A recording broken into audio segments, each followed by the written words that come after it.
Mi novia me pidió espacio porque según ella yo era demasiado empalagoso. Lo que en realidad quería era seguir saliendo sola con sus amigas mientras yo pagaba todo. Renta, cuentas, gimnasio, Netflix, su comida y hasta sus viajes. Me cansé. Cambié las contraseñas de todas las cuentas, dejé de comprar la despensa para 2, cancelé su gimnasio y me inscribí en boxeo con ese dinero. Le pedí su mitad de la renta y de los servicios y cuando se negó, empecé a marcar límites uno por uno. La que se creía independiente terminó regresando con sus papás, trabajando de mesera en la fonda y sin estudios porque yo ya no financié nada. Mientras ella caía, yo recuperé mi vida, mis amigos, mi cuerpo y mi paz. Hoy puedo decirlo claro, no la abandoné. Solo la dejé vivir con las responsabilidades que nunca quiso enfrentar. Soy Adrian y tengo 28 años. Cuando mi novia me dijo que yo era muy empalagoso, todo pareció una broma de mal gusto. Lo dijo como si fuera una observación casual, una nota al margen de nuestra relación que se podía corregir con unas semanas de espacio. Tenía la voz tranquila, los ojos listos para recibir excusas, como si supiera que yo inventaría 1000 planes para volver a donde ella quería que estuviera. Cerca, disponible, complaciente. Yo, estúpido, intenté entender. Le bajé volumen a mi necesidad de compañía, intenté parecer menos intenso, dije que respetaba su necesidad de aire. La dejé ir. Salió con sus amigas la primera semana, volvió con un perfume distinto y una sonrisa inofensiva. Salió la segunda semana, volvió con historias sueltas, con fotos en su teléfono que yo nunca pedí ver. Salió la tercera semana y no volvió en la noche. Regresó al atardecer del día siguiente con la falda un poco arrugada y la cara tranquila como si nada hubiera pasado. No me enloquecí en lágrimas.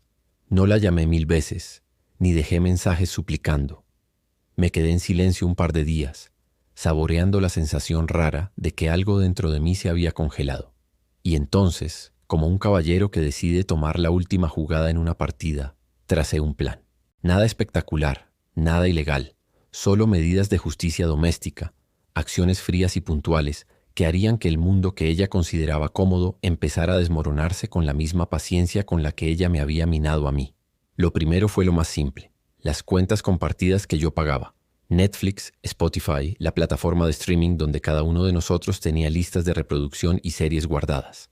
Siempre lo expliqué como algo de pareja. Lo pagamos entre los dos, pero mi cartera había soportado el peso hasta ahí. Ella se acostó en el sofá y me dijo un día con voz de broma: ¿no podrías comprarme la suscripción premium de esa app? Me encantaría tenerla sin anuncios. La broma fue la mecha. 2 días después cambié las contraseñas. No la bloqueé con violencia. Simplemente cerré las cuentas con mi correo y mis claves.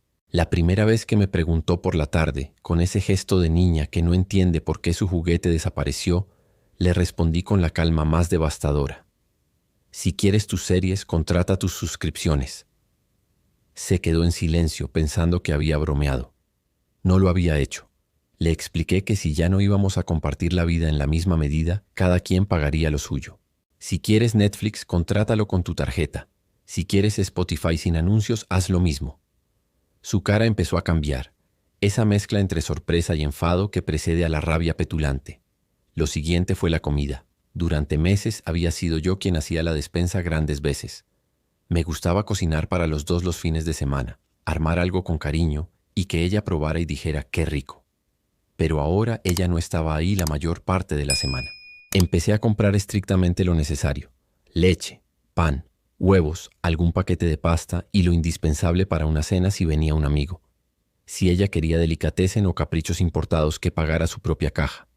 Un día la vi mirar la nevera con frustración y murmurar: antes esto no pasaba. Le dije: antes vivíamos como pareja. Si ya no lo somos, todo cambia. Murió de rabia. Hizo un drama.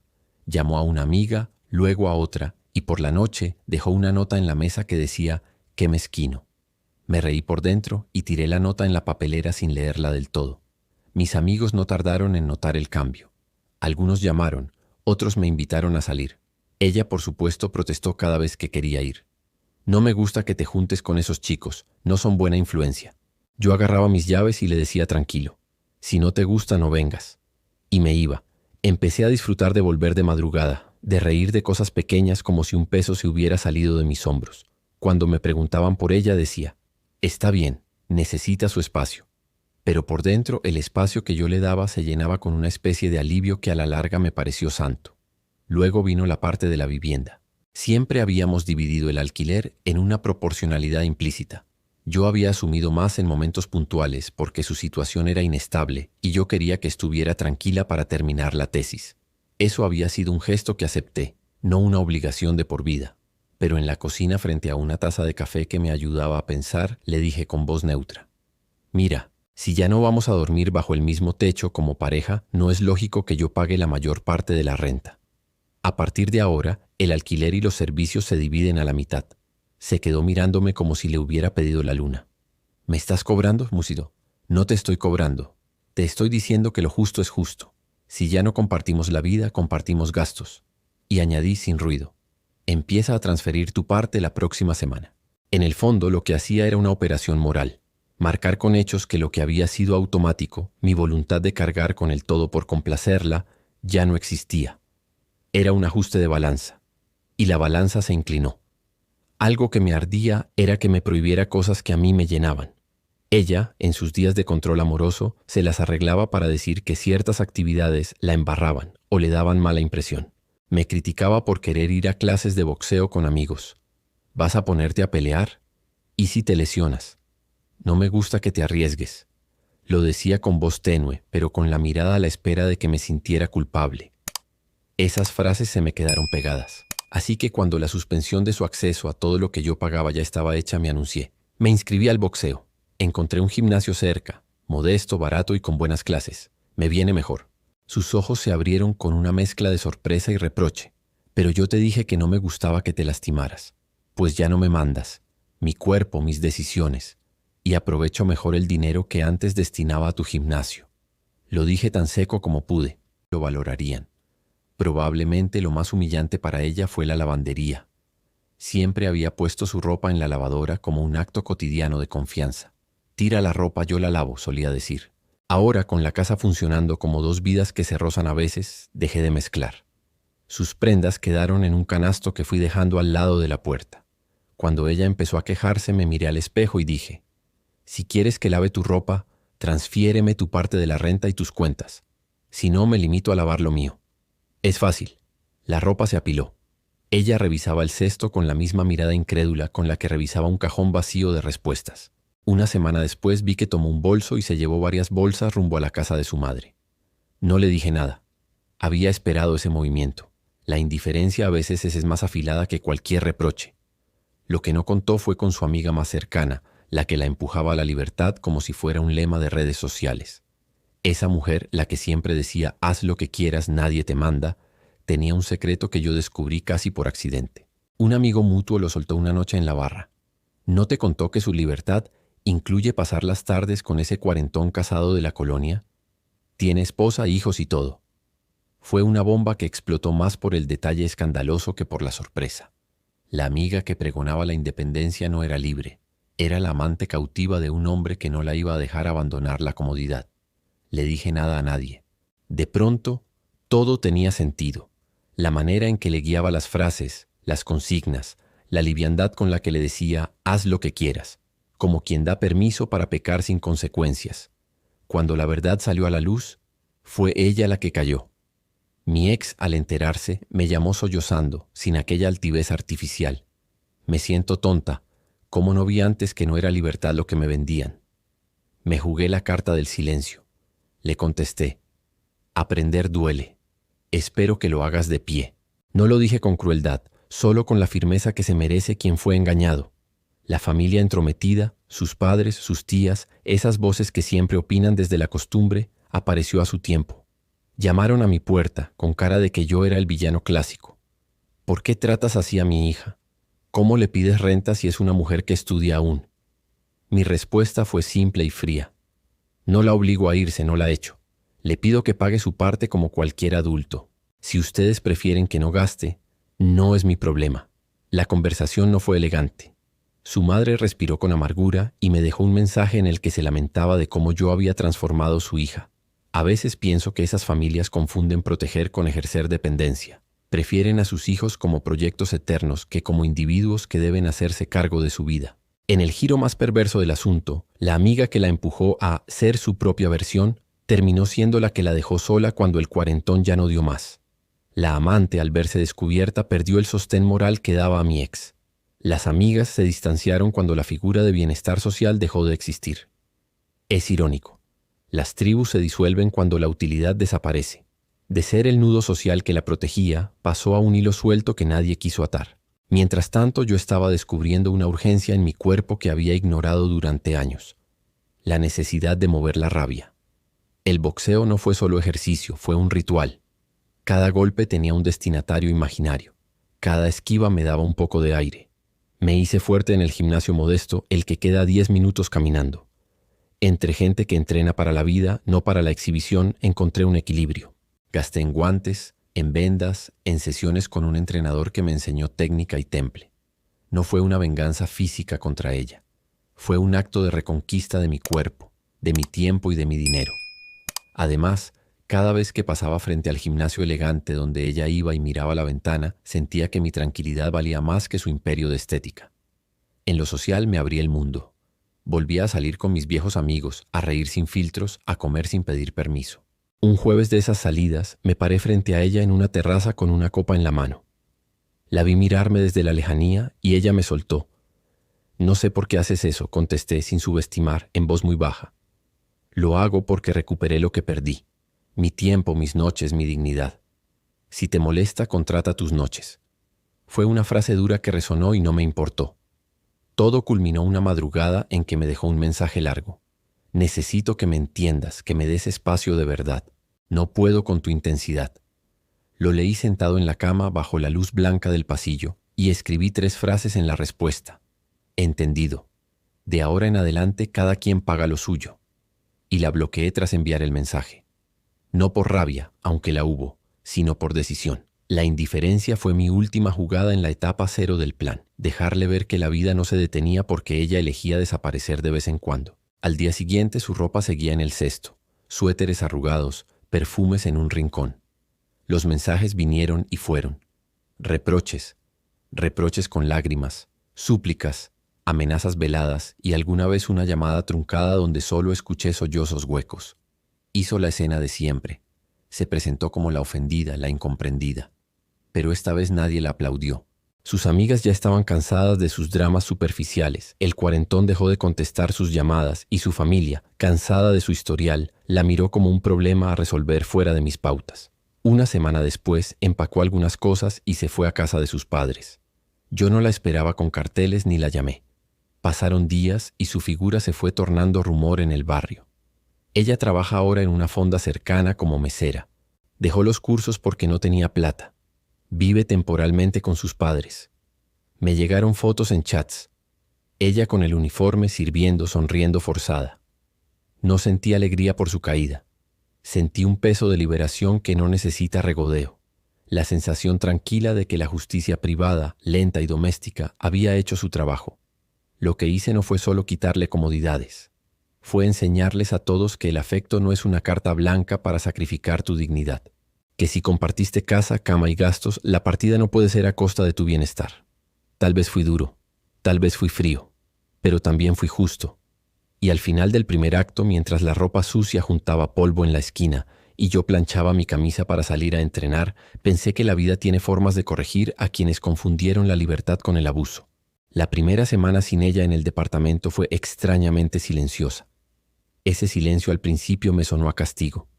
Luego, con el paso de los días, se volvió un sonido limpio, como si por fin pudiera escuchar mis propios pasos en el piso. Me sorprendió que la casa no se viera vacía, sino ordenada. Las tazas estaban en su lugar, la mesa despejada. Mi calendario en el refrigerador empezaba a llenarse con mis cosas, no con recados escritos entre comillas. En el gimnasio, el entrenador me vio llegar con una energía distinta. «¿Listo para sudar o para llorar?», bromeó. «Para las dos», respondí. Los costales recibieron mi historia sin quejarse. Hubo un par de noches en las que me dolieron los nudillos de tanto insistir con el uppercut, pero me fui a dormir con una paz que no recordaba desde hacía mucho. Dormir cansado es mejor que dormir preocupado. Las redes sociales, como siempre, hicieron lo suyo. Me llegaron capturas de historias en las que alguien hablaba de novios que te cortan las alas y luego se creen héroes por dejarte volar. Se entendía el subtexto y también de dónde salía. Esta vez no respondí ni en público ni en privado. Solo guardé las imágenes en la carpeta donde guardaba las evidencias de todo. Un archivo sin drama, con fechas y horas que me servía no para echarlo en cara, sino para no dudar de mis recuerdos cuando intentaran torcerlos. Aprendí a no explicar mi vida a desconocidos. La culpa se te va despegando del pecho cuando te prometes no debatir con fantasmas. Una tarde, al volver de entrenar, encontré en el buzón un sobre con mi nombre. Adentro, una hoja con su caligrafía. Deberías acordarte de todo lo que hice por ti. No me dejes así. Sé humano. La leí parado con la mochila colgada de un hombro y el sudor todavía frío en la frente. No contesté. La doblé y la guardé con el resto. No por coleccionismo de rencores, sino porque ya sabía que cuando la gente se queda sin argumentos cambia la versión. Yo quería tener la mía entera, de principio a fin. Con los días, mi rutina se volvió simple y casi ceremoniosa. Trabajar, entrenar, cocinar algo decente, salir con amigos de vez en cuando, dormir. Ese orden básico me hizo notar cuánto ruido había aceptado en nombre del amor. Me reí solo una noche lavando un plato al recordar las peleas por cosas absurdas, el control minúsculo disfrazado de cuidado. Pensé, qué caro es pedir permiso para existir. Y me prometí no volver a hacerlo. Al poco tiempo empezaron a aparecer las visitas casuales de voces metiches. Un primo de ella que casi no conocía tocó la puerta con un discurso ensayado. Solo vine a decirte que no seas así de duro. Ella siempre te quiso. Lo escuché sin cortarlo. Cuando terminó, respondí con una frase que sentí mía. Querer no alcanza si te pisotean mientras tanto. Que aprenda a querer sin destruir. Cerré la puerta con suavidad. No sabía si esa frase lo convencería a él. Me convencía a mí. Un sábado decidí invitar a 3 amigos a comer. Compré carne, tortillas, cebollitas, unas cervezas. Pusimos música bajita, charlamos, nos reímos. Uno de ellos, el más directo, soltó entre bocados. Hermano, se siente otra vibra aquí. Antes venir era como entrar a un set con cámaras silenciosas. Nos reímos todos, yo también. No me había dado cuenta de lo tenso que vivía hasta que dejé de estarlo. La libertad, me dije, no es una pose, es una respiración larga. En el barrio empezaron a correr rumores distintos. Ya no era el cuento del tacaño. Ahora se contaba que ella estaba en la fonda, que había dejado la uni, que andaba de malas y que a veces salía al patio a llorar sin que nadie la viera. No lo celebré. Una parte de mí, la parte que todavía recuerda los domingos tranquilos y las películas, se entristeció por lo que pudo ser. Pero la otra parte, la que recuerda las noches vacías y las desapariciones, me recordó por qué estaba donde estaba. La memoria, si es honesta, te evita recaídas. Un día cualquiera me escribió por correo. No había insultos, solo una lista. Renta, luz, agua, internet. Preguntaba si de verdad tenía que pagar la mitad de todo eso mientras resolvía su vida. Le contesté con la claridad que me había faltado en otra época. Sí, mitad de todo desde ahora. Si no, desocupa. No hubo discusión posterior. Un par de horas después recibí un OK y una transferencia con su parte de la renta. No la celebré como una victoria sobre ella. La tomé como un triunfo mío. Había puesto un límite y se había respetado. En el gimnasio, el entrenador me propuso algo. Hay un torneo amateur el próximo mes. Nada peligroso. ¿Te animas? Me quedé callado unos segundos. Pensé en cómo me había prohibido el boxeo porque no quería un novio golpeado. Pensé en cuánto me había pesado obedecer eso. Me animo, dije. La primera semana de preparación fue un choque. Cardio, técnica, sparring suaves. Descubrí que, cuando alguien te nombra empalagoso por querer compartir, también te han convencido de que eres débil. Y no lo era. Estaba entero. Solo me habían distraído. En una de esas tardes de entrenamiento duro, al salir, me crucé con su madre en la esquina. Se detuvo con esa mirada que mezcla dolor y reproche. No entiendo por qué la dejaste así. Yo no la dejé así, respondí. Eso lo hizo ella y quienes le aplaudían. Tú eras su casa, dijo. Yo era su pareja, no su salvavidas. No discutimos más. Se fue con paso duro. Yo seguí caminando con los hombros cansados pero erguidos. A veces la verdad es un ladrillo que ambos cargan hasta que por fin cada quien toma el suyo y sigue. Una noche de viernes, saliendo con mis amigos, la vi pasar del brazo de 2 chicas. Parecía reír. La risa se le quebró cuando me vio. No me acerqué. No dije nada. Ella alcanzó a soltar un «hola» al aire, medio saludo, medio anzuelo. Le respondí con un gesto de cabeza, cortés y frío. La indiferencia no es venganza, es descanso. Y yo necesitaba descansar de esa historia. En casa, al llegar, vi su cepillo todavía en el baño y un par de frascos de perfume en una repisa. Los guardé en una caja de cartón y la cerré con cinta. Le mandé un mensaje breve. «Deja tus cosas esta semana o las llevo con tus papás», respondió. «Llévalas con mis papás». Y eso hice. Entregué la caja a su padre sin decir palabra. Él asintió serio, como quien entiende que el acto más simple, una caja de vuelta, es en realidad la firma de algo que se termina. Una compañera de trabajo, de esas personas que ven sin husmear, me dijo en la hora de comida: «Se te nota más ligero». «No sé qué pasó, pero se te nota», me dio risa. «Pasó la vida», contesté. «Te va a ir bien», dijo. Hubo, claro, un último intento de armar show. Tocó. Abrí. «Solo vine por mis cosas pendientes», dijo. «Y por si podíamos hablar». «¿Ni un café?» «Ni un café». No hubo gritos ni lágrimas. Apoyé la frente contra la madera. Respiré hondo. No por nostalgia. El primer round me dejó sin aire. El segundo me acomodó el corazón. El tercero lo disfruté. Mi entrenador me abrazó como si hubiera sido campeón. Sabía que puedo cansarme sin pedir permiso, que puedo regresar a casa con los nudillos rojos sin sentirme culpable, que puedo dormir 4 horas y aún así elegir estar conmigo. Esa semana me escribió su padre. Correo formal. «Ya no somos pareja».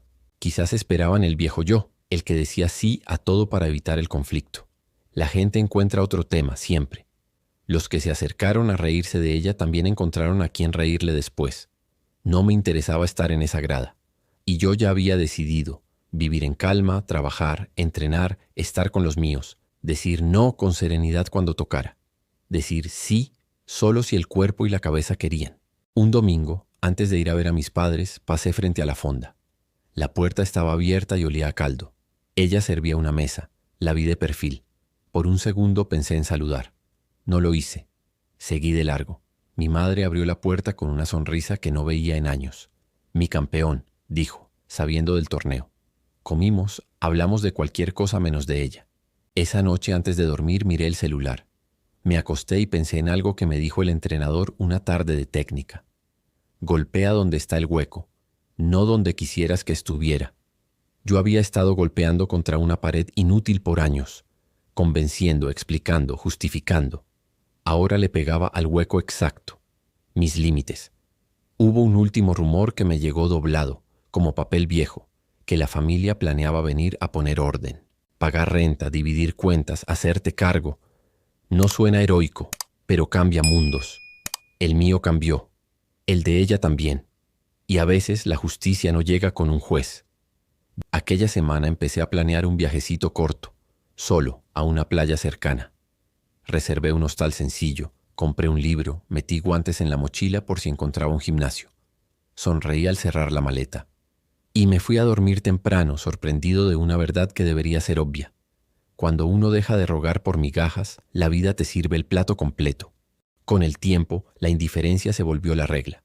Ya no esperaba sus mensajes, ni sus intentos de provocarme. Me acostumbré a que la casa oliera a lo que yo cocinaba, a que las cuentas se pagaran en la fecha justa, a que mis días se organizaran en torno a lo que me hacía bien y no a lo que me exigían. El boxeo, que al principio era solo un desahogo, empezó a darme una rutina casi militar. Levantarme temprano, comer más sano, dormir mejor. Mientras tanto, de ella solo llegaban ecos lejanos. Chismes en voz baja, rumores de que se quejaba de mí con cualquiera que la escuchara. Yo aprendí a no escuchar demasiado. Un día, al regresar del gimnasio, un vecino me detuvo en la entrada. «¿Es verdad lo que dicen?», me preguntó con tono curioso. «¿Qué dicen?», respondí con calma. «Que la dejaste sin nada, que hasta la comida la compras solo para ti». Lo miré directo y contesté. «La comida siempre estuvo para los dos. Ella decidió no estar». El vecino se encogió de hombros y cambió de tema. Ahí comprendí algo. Los rumores son una moneda barata. Se reparten sin valor, pero pesan cuando no sabes quién eres. Y yo, por primera vez en años, sabía exactamente quién era. El colmo de la intromisión vino un domingo. Sus padres llegaron con bolsas de supermercado y caras largas. Entraron casi sin pedir permiso, como si todavía tuvieran autoridad sobre la casa donde su hija ya no vivía. «Adrián, esto no puede seguir así», me dijo su madre. «¿Así cómo?», pregunté sin inmutarme. «Ella está sufriendo, ¿no lo ves? Está siendo cruel. No soy cruel, solo ya no financio su vida. Pero ustedes vivían juntos, eras responsable de ella. No, yo era su pareja, no su padre. Mi voz sonó firme, casi dura. Su padre apretó los labios y replicó: es injusto que la dejes pagar la renta como si fuera tu igual. Porque lo es, dije mirándolo a los ojos. Es adulta, y los adultos pagan su parte. No hubo más que decir. Tomaron sus bolsas, se marcharon murmurando y nunca volvieron a irrumpir en mi casa de esa manera. Mientras tanto, su mundo se desmoronaba. Dejó los estudios porque nadie pagaba la universidad. Intentó trabajar en una boutique, pero la despidieron al mes. No soportaba recibir órdenes. Al final, volvió a la fonda familiar. Supe por terceros que se pasaba los días sirviendo mesas, con la sonrisa tensa de quien no quería estar ahí. Cada vez que alguien me contaba, me preguntaba si sentía satisfacción. La verdad es que no. Sentía paz. Era distinto. Yo seguía creciendo. El torneo amateur en el que participé me dejó marcado. No lo gané, pero no importaba. Subí al ring, aguanté los rounds y salí con la certeza de que podía soportar golpes sin derrumbarme. Eso, a nivel simbólico, era todo lo que necesitaba. Mis amigos, los que nunca me dejaron, me repetían: hermano, ahora sí eres tú mismo. Y lo sentía. Era como si por fin hubiera bajado de un escenario falso y pisara tierra firme. Una tarde cualquiera, mientras salía de entrenar, recibí un mensaje inesperado. Era de ella. Podemos hablar. Solo quiero entender qué pasó. Miré la pantalla por un momento. No respondí. No porque no tuviera nada que decir, sino porque ya lo había dicho todo. En mis acciones, en mis límites, en mis silencios. A veces no contestar es la única respuesta honesta. Lo más curioso de todo fue que sus propios amigos la fueron abandonando. Los mismos que le habían aplaudido cuando pedía espacio y se perdía por días, ahora no contestaban sus llamadas. Uno de ellos en confianza me dijo: es que siempre llega con drama. Ya cansa. La ironía era evidente. Yo había cargado con ese drama años. Ellos apenas semanas y ya la soltaban. El mundo, poco a poco, la iba poniendo en su lugar. En redes, su presencia también cambió. De subir fotos de salidas y risas forzadas, pasó a publicar frases tristes, indirectas sobre la traición, los falsos amores, la soledad. Algunos le daban like por compromiso. Otros, ni eso. Yo, por mi parte, no la seguía desde hacía tiempo. Aprendí que la indiferencia también se aplica a las pantallas. Una tarde de lluvia, mientras caminaba de regreso del gimnasio, la vi. Estaba en la puerta de la fonda, con un paraguas roto, discutiendo con su madre. No me vio. O si me vio, fingió no hacerlo. Yo seguí de largo, con la capucha puesta, escuchando solo el golpeteo de la lluvia. Y pensé: antes yo habría corrido a cubrirla, ahora dejo que se cubra sola. No fue crueldad, fue justicia. En ese tiempo recibí un correo de su padre, corto, directo. ¿Podrías ayudarnos un par de meses hasta que ella se recupere? Es solo mientras. Lo leí 2 veces, respiré hondo y contesté: no, ella ya es adulta. Si necesita ayuda, tiene a su familia. Yo no soy más su soporte. Le di enviar. No hubo respuesta. Y entendí que por fin habían comprendido que no iba a ceder. Lo mejor de todo fue cómo me sentía yo. No solo más fuerte físicamente, sino más libre mentalmente. Había noches en que me quedaba leyendo hasta tarde, sin nadie que me reprochara por no dormir. O mañanas en las que salía a correr sin dar explicaciones. Detalles pequeños que sumados eran la verdadera independencia. Mientras ella luchaba por sostener una vida rota, yo construía una nueva con bases sólidas. Y esa diferencia era imposible de ocultar. El día que me llegó el correo con copia a sus padres, supe que venía el último manotazo. El asunto decía: transición justa. Lo abrí con la calma que se reserva para los documentos que no te pueden sorprender, pero intentan. Dentro había un párrafo largo, medido, cuidadosamente victimista. Después de tanto tiempo conviviendo juntos, lo justo es que me apoyes económicamente unos meses mientras termino de acomodar mi vida. No estoy pidiendo limosna. Pido humanidad. Acordemos una cantidad fija. Mis papás están enterados. Leí 2 veces. Respiré. Contesté con una línea que venía ensayando desde hacía meses, aunque no lo supiera. Ya no somos pareja. Cada quien responde por sí. No habrá transferencias, ni becas, ni ayudas. Si necesitas apoyo, tienes a tu familia. Hice enviar. Me serví agua. Apagué la computadora.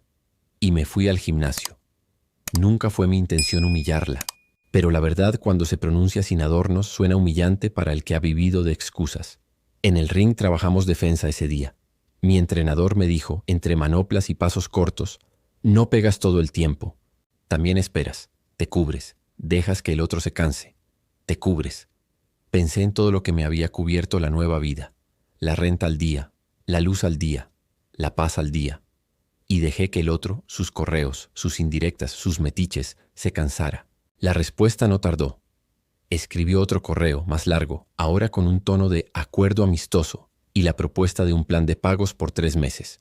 Lo leyó su padre, copiado. Lo leyó su madre. Lo leyó una tía que por alguna razón estaba en copia oculta y luego me escribió aparte para decirme que los hombres de antes no eran así. No respondía la tía. Sí respondía ella. Mi decisión es final. No habrá pagos. No habrá medias tintas.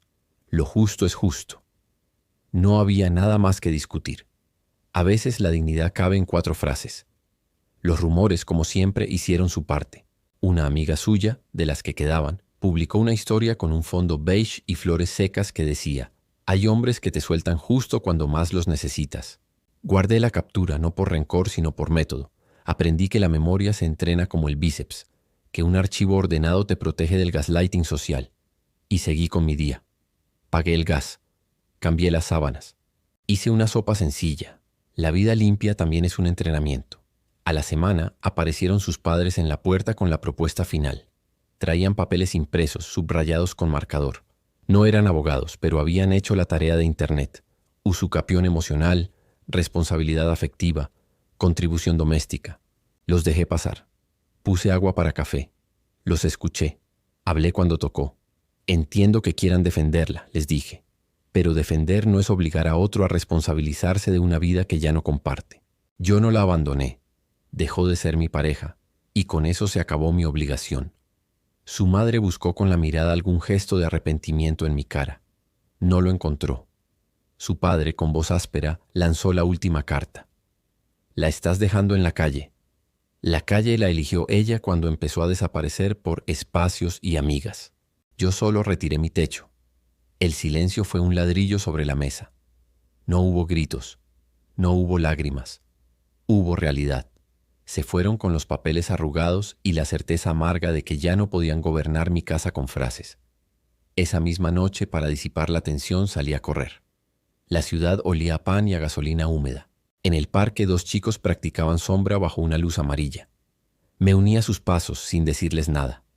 Pensé en todos los lunes que pedí permiso para existir. Pensé en todos los martes que callé para no incomodar. Pensé en los miércoles que doblé mi voluntad para que nadie se enojara. Y en el jueves en que cambié las contraseñas. A veces la libertad empieza por un botón que dice recuperar acceso. El último intento de ella no fue una visita ni un mail. Fue público. Subió un post largo, sin nombres, donde hablaba de hombres que te cortan el agua, la luz y la vida. Los comentarios se repartieron entre los ánimo, amiga, y los qué horror de tipo. Ninguno me dolió. Ninguno me exaltó. La indiferencia había madurado en mí como un músculo fino. Esa misma tarde me fui a entrenar y trabajé combinaciones. Mi entrenador, que nunca pregunta por vidas privadas, dijo sin mirar: no bajes la guardia justo cuando estás más cerca de aprender. Lo tomé literal y simbólico. Guardia alta, manos en su sitio, mirada al frente. Una noche recibí un mensaje de un número desconocido. Si no recapacitas, voy a contar a todos cómo eres en realidad. Respondí con 3 palabras. Todo por escrito. Y no volvió a escribir. La gente que amenaza en la oscuridad le teme a la luz. Yo estaba aprendiendo a encender focos sin miedo. Guardar, registrar, no discutir, no rogar. El barrio, por su parte, estaba más atento a mis cambios que a su drama. El dueño de la tienda me dijo: te veo más derecho, mijo. La señora de la verdura, una tarde. Se te quitó la cara de enfermo. Y un niño, el hijo del de la farmacia, me preguntó si podía pegarle al costal alguna vez. Le dije que sí, que un día lo invitaba al gimnasio a aprender a saltar la cuerda. Se le iluminaron los ojos. Me sorprendió la ternura que me provocó esa escena mínima. Entendí que la vida no solo me estaba sacando de un pozo, también me estaba poniendo a plantar algo nuevo alrededor. Volví a ver a su mejor amiga, la del discurso de la libertad, una tarde afuera de un café. No me vio, pero la escuché decir con ese tono de resignación maquillada: los hombres son todos iguales. Supe por terceros que el cuarentón casado ya no contestaba, que se había quedado con la palabra libertad en la boca y la realidad mordiéndole los talones. No me alegré, pero sentí justicia. La justicia pocas veces llega con fuegos artificiales. Suele entrar con zapatos cómodos, pisa fuerte y no pide permiso. Hubo un episodio más, el incidente de la fonda, que terminó de sellar mi paciencia. Fui con mis padres a comer. La comida es buena. Ellos la conocen hace años. Yo no había vuelto desde que empezó a trabajar ahí. Entramos, pedimos, y a la media hora la vi acercarse con la bandeja. Me miró como si me hablara a mí, aun cuando se dirigía a mis padres. ¿Algo más?, dijo con la voz tensa. No, gracias, se adelantó mi madre, diplomática, con voz de domingo. Yo no agregué nada. Ella se quedó un segundo de más, esperando que yo improvisara una conversación. No la hubo. Se fue. Mi padre, sin dejar de partir la tortilla, dijo solo: así es esto. Y comimos en paz. La paz a veces es un plato tibio que se saborea mejor sin discurso. De regreso a casa encontré otro correo de su padre. Esta vez no pedía dinero. Pedía diálogo. Sería bueno que pudieran cerrar bien con palabras, sin rencor. Le respondí con honestidad. El cierre ya pasó. Fueron los meses en que dejé de sostener lo que no me correspondía. Lo que queda es silencio y distancia. No hubo más mensajes. La gente, cuando comprende que ya no compras paz con billetes ni con explicaciones, deja de ofrecerte pactos en cuotas. Ese fin de semana, como si la vida decidiera que yo merecía un respiro, los muchachos del gimnasio organizaron una función amistosa. No era torneo, no había jueces. Eran rounds controlados, música fuerte, risas, niños correteando, mujeres grabando con el celular, viejitos sentados en sillas plegables. Me subí a hacer 3 asaltos con un chico que pega duro pero limpio. Nos dimos bonito. Bajé con los hombros ardiendo y el corazón como tambor. El entrenador me abrazó y murmuró: eso es. Allí estás. Y sí, allí estaba, en un ring barato rodeado de gente buena, con el sudor metiéndose a los ojos y una alegría rara clavada en el estómago. Supe que todo el ruido que había soportado tenía sentido solo por llegar a ese momento. Mi vida respirando por cuenta propia. Volví a casa y por puro impulso abrí la carpeta donde había guardado todo durante meses. Capturas, correos, amenazas veladas, indirectas. La revisé como se revisa un álbum viejo. No con rencor, con un respeto sobrio por el camino andado. Luego cerré la carpeta. La dejé en su sitio por si algún día hacía falta. Pero por primera vez no sentí que fuera mi muleta. Era solo un archivo. Yo ya caminaba sin él. La penúltima escena llegó en forma de mensaje corto, horas después de medianoche. Perdón. Lo leí sin emoción. No porque no reconociera la palabra, sino porque ya no tenía a quién llegarle. Las disculpas tardías son como trenes vacíos. Hacen ruido pero no llevan a ningún lado. No respondí. Apagué el teléfono. Dormí 8 horas completas. 8. Suena tonto escribirlo, pero no había dormido así desde que todo empezó. El descanso, cuando llega, tiene sabor a milagro doméstico. La mañana siguiente, con el cuerpo fresco, me preparé café y abrí la ventana. La luz se metió sin pedir permiso. Pensé en esa frase que me acompañó en los peores días. Si pidió espacio, dáselo, pero con responsabilidades. Eso había hecho. Espacio y responsabilidades. Amor propio y cuentas claras. Límites y silencio. Y aunque todavía faltaba un paso, uno solo, para cerrar todo, supe que estaba al borde del final. Ese último paso no sería un grito, ni una escena, ni un drama en redes. Sería algo mucho más simple, y por eso mucho más definitivo. Esa tarde, antes de ir al gimnasio, pasé por una papelería e imprimí una hoja que decía en letras negras: rescisión de cohabitación y acuerdos. No era un documento legal con sellos y firmas de abogados. Era un papel moral para nosotros dos con 3 puntos. 1. A partir de hoy cada quien vive su vida por separado. 2. Cualquier pertenencia pendiente se recoge en la semana. 3. No habrá transferencias, favores ni negociaciones futuras. Lo firmé yo. Dejé un espacio para su firma, lo metí en un sobre y lo llevé a la fonda. No para humillarla, sino para dejarlo en manos de su madre, que fue quien me abrió la puerta con gesto tenso. Para ella, dije. No pidió explicaciones. Tomó el sobre. Asintió sin hablar. Y yo me fui. Me amarré los tenis en la esquina. Respiré hondo y caminé al gimnasio con la sensación precisa de quien ha depositado algo donde tenía que estar. No más correos, no más copias a tías, no más metiches. Un papel, 3 puntos, una puerta cerrada. Esa noche, de vuelta, encontré un sobre debajo de mi puerta, el mismo que había dejado ahora con su firma al lado de la mía. Nada más. Sin nota, sin perdón, sin ayúdame. Solo la rúbrica breve de 2 personas aceptando por fin que lo que eran ya no existe. Lo pegué por dentro del closet, detrás de una camisa que casi no uso. No para verlo, sino para saber que existe. El cierre que su padre pedía por correo ya estaba ahí, sin charla, sin terapia conjunta, sin discurso. Una firma. Y listo. Dormí otra vez como se duerme cuando vuelve la paz, con la conciencia en silencio, la espalda pesada y el cuerpo entregado. Soñé con campanas de ring y con la risa de mi madre en una playa, con sillas plegables y con un niño saltando la cuerda, con una casa en orden y un futuro sin sobresaltos. Al despertar, supe que faltaba la última parte, nombrar lo que había pasado y soltarlo. No en público, no en una red social, solo para mí. Y eso haría al día siguiente en la caminata larga de los domingos, porque el final merecía mi voz, no mi ruido, y lo tendría. El domingo amaneció con una claridad nueva. No hacía falta mirar el reloj para saber que sería distinto. Preparé café, me puse los audífonos y salí a caminar.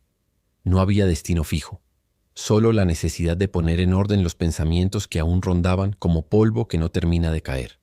El aire olía a pan caliente, a tierra húmeda, a principio. Caminé por las calles que antes cruzábamos juntos, los cafés donde discutíamos por tonterías, las esquinas donde alguna vez me esperó fingiendo paciencia. Todo seguía igual, pero ya no dolía. El paisaje no había cambiado. El que cambió fui yo. Me senté en una banca del parque, donde a veces entrenaba salto de cuerda. Saqué una libreta pequeña y escribí sin pensar, dejando que la mano guiara el cierre que tanto tiempo había evitado. Querido pasado, no te odio, pero tampoco te extraño. Gracias por lo que dolió, porque me enseñó que el amor sin límites no es amor, es sumisión. Gracias por haberme roto, porque en el suelo encontré mis cimientos. Y gracias por irte, porque así pude quedarme conmigo. Cerré la libreta. Sentí que por primera vez en mucho tiempo mis palabras no buscaban convencer a nadie. Eran mías. No eran defensa, ni discurso, ni arma. Eran mi punto final. El celular vibró. Era un mensaje nuevo. De ella. Decía, solo quería decirte que ahora entiendo todo. No esperaba que me dejaras aprender así, pero lo necesitaba. Lo leí 3 veces. No sentí rabia. Tampoco ternura. Solo una comprensión serena. La vida le había dado la lección que yo ya no podía darle. No contesté. No por orgullo, sino porque todo lo que debía decirse ya estaba dicho, firmado, vivido. Seguí caminando. La ciudad seguía girando como si nada hubiera pasado. En un escaparate, mi reflejo se detuvo un segundo. Un hombre con ojeras normales, con los hombros rectos y la mirada tranquila. Ese era yo. No el que rogaba, ni el que cargaba, ni el que se doblaba para que nadie se sintiera incómodo. Yo, el que paga lo suyo, el que entrena, el que duerme en paz, el que no pide permiso para existir. Sonreí un poco sin dramatismo, como se sonríe cuando uno por fin reconoce su propio rostro. Volví a casa al mediodía. En el buzón había un sobre pequeño, sin remitente. Lo abrí. Era la llave del departamento, envuelta en una nota que decía solo, «Gracias por todo. Cuídate». La llave cayó sobre mi palma con un sonido metálico seco, preciso, final. La puse en un cajón y cerré sin mirar atrás. No hubo lágrimas, no hubo nostalgia, solo un silencio profundo, ese que queda cuando por fin se apagan todas las discusiones pendientes. Pasaron las semanas. El gimnasio se volvió mi segundo hogar. A veces el entrenador me hacía bromas. «Oye, ya te estás poniendo muy filosófico». «El box enseña más de lo que parece», contestaba, porque entendí que la vida es un ring constante. Te golpea, aprendes, te cubres, respiras, avanzas. No siempre ganas, pero si terminas de pie ya venciste. Mis amigos empezaron a notarlo también. «Bro, antes eras pura ansiedad, ahora estás centrado», decían. Y yo me reía. Es que aprendí a no invertir en quien no me paga con paz. Esa frase se quedó como chiste interno, pero era verdad. La paz tiene costo, y cuando aprendes a valorarla, dejas de regalarla. A veces por curiosidad entraba a redes y veía su perfil. Ya no había indirectas ni frases tristes, solo fotos simples. Ella sirviendo café en la fonda, sonriendo un poco más natural. Quizás había entendido también. Y eso, sin necesidad de contacto, me dio cierta calma. La vida no necesita revancha cuando el equilibrio se restablece. Una tarde, saliendo del gimnasio, me crucé con un amigo que no veía desde hacía años. Charlamos un rato y, sin querer, terminé contándole todo, resumido en 3 frases. Me pidió espacio, se lo di, pero con cuentas claras. Me quiso controlar, me liberé. Me perdió, y yo me encontré. Se quedó callado y dijo algo que me marcó. A veces el amor no se acaba, se transforma en respeto propio. Y asentí. Sí, eso era. No había odio, solo respeto por lo que me enseñó perder. Con el paso de los meses, todo lo material se acomodó. El departamento era otro, más ordenado, más mío. Tenía plantas nuevas, cuadros distintos, la alfombra limpia. Mi madre vino de visita y sonrió al verlo. Se siente bonito aquí, dijo. Y era cierto, no por la decoración, sino por la energía. Por fin era un hogar, no una trinchera. Una noche me encontré la carpeta con todos los registros del pasado. Dudé unos segundos. Luego la llevé al patio, encendí una vela y la puse sobre una lata vieja. No fue un acto de venganza ni de purga, solo de cierre. El fuego hizo su trabajo lento, con ese crujir hipnótico del papel que se rinde sin gritar. Me quedé mirando hasta que solo quedaron cenizas. Las apagué con agua y sentí por fin que la historia ya no me pertenecía. De vez en cuando la vida me regala pequeños recordatorios de ese ciclo. Una pareja discutiendo en la calle, un amigo que se deja dominar por miedo a perder a alguien, una chica que confunde espacio con egoísmo. Y en todos esos momentos me escucho decir mentalmente, no repitas el error, Adrián. Porque el verdadero cierre no fue dejarla ir. Fue no volver a convertirme en alguien que necesita ser aprobado para sentirse digno. Hoy, cuando me preguntan si estoy solo, sonrío. No estoy solo. Estoy conmigo. Y por primera vez eso alcanza. No sé si algún día volveré a enamorarme, pero sé que no volveré a perderme por nadie. Si alguien llega, tendrá que caminar a mi lado, no encima de mí. Y si no llega nadie, también está bien. Aprendí a disfrutar del eco de mi propia calma. Al cerrar la ventana esa noche, escuché el ruido lejano del tráfico y en medio de él algo parecido a la paz. No esa paz decorativa de las frases motivacionales, sino la verdadera, la que te da haber sobrevivido a ti mismo. Respiré, sonreí y apagué la luz. La historia que comenzó con un me pidió espacio, terminó con un silencio limpio. No fue venganza, ni castigo, ni revancha. Fue equilibrio. Y en ese equilibrio entendí algo que ojalá todos aprendieran sin tener que sangrarlo. Amar no es darlo todo. Es saber cuándo dejar de dar.